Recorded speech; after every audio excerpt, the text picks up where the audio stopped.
Paulus est avec nous, il est député conservateur de Charlesbourg, Haute-Saint-Charles. Bonsoir, M. Paulus. Bonsoir. Bon, votre chef, Andrew Scheer, a dit que ça prenait maintenant l'intervention de la police. Êtes-vous sûr de ça? Bien, écoutez, il faut qu'on voit, mettre en perspective la situation actuelle, qui, premièrement, d'un point de vue politique, pour nous, bien évidemment, et pas parce que je suis conservateur, mais parce que c'est les faits. Justin Trudeau est excessivement faible à gérer la situation. C'est facile d'aller à l'étranger, faire la morale aux autres pays, mais lorsqu'on voit des problèmes intérieure, de politique intérieure, on voit la faiblesse de notre chef d'État. Et c'est des situations comme ça qu'on a besoin d'un leadership. Mais qu'est-ce que vous auriez fait? Terminez d'abord. Premièrement, reconnaître que les actes sont illégaux. Qu'est-ce qui se passe actuellement n'a rien à voir avec une situation de protestation légitime qui sont normales au Canada, d'aller protester pour différents enjeux. On le permet évidemment, on est en démocratie.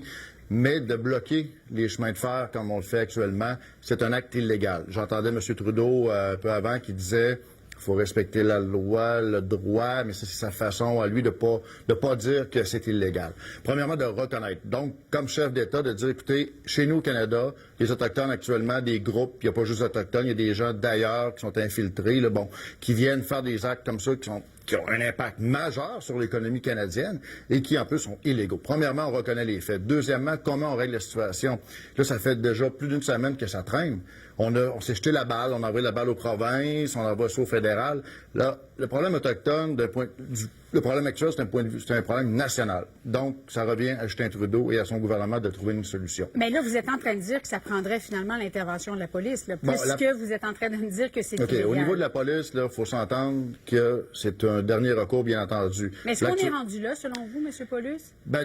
J'ai entendu tantôt que le ministre Marc Miller, demain, va rencontrer les gens à Kahnawake. Si on peut régler le problème demain, la solution va être là, on n'en parlera plus. S'il n'y a pas de solution et que ça perdure, c'est sûr qu'il va falloir prendre des moyens plus musclés. On n'a pas le choix parce que là, vraiment, là, le Canada est bloqué complètement. 40 000 kilomètres de voies ferrées qui sont bloquées au Canada.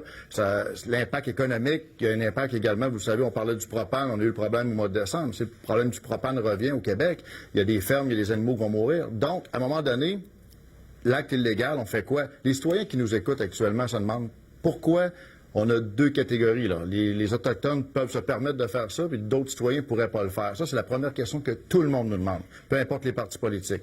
Donc, pour nous, c'est sûr et certain que l'implication policière doit se faire de façon ordonnée, c'est de demander à ces gens-là de quitter. Je veux dire, on ne parle pas de brutalité. Oui, on parle justement, de M. Picard, Ghislain Picard, le chef de l'Assemblée des Premières Nations, avait ceci à dire concernant l'intervention de la police. On l'écoute, je vous poserai une question tout de suite après. S'il y a une intervention forcée, qui est d'ailleurs pas encouragée par le premier ministre du Québec, c'est très possible que ça puisse dégénérer.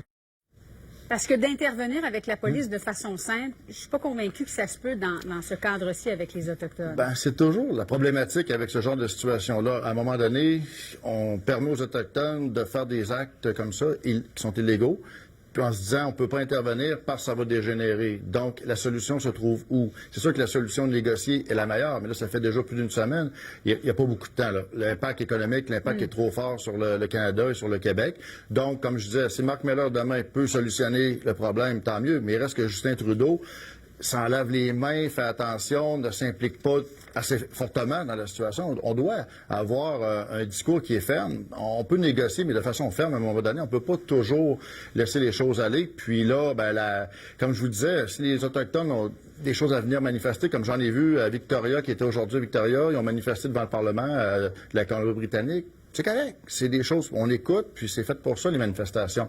Mais les actes qui sont commis actuellement sont trop graves et on doit trouver une solution. Moi, je pense qu'on pourrait donner un délai. On pourrait dire dans 48 heures, il faut que ce soit réglé, sinon on devra intervenir. Mais je veux dire, on peut le faire de façon ordonnée aussi. Ce n'est pas nécessairement une action offensive, policière, brusque, pas du tout. Là. Pierre Paulus, qui est avec nous, député conservateur de Charlesbourg, Haute-Saint-Charles. Merci beaucoup. Merci. Merci, au revoir.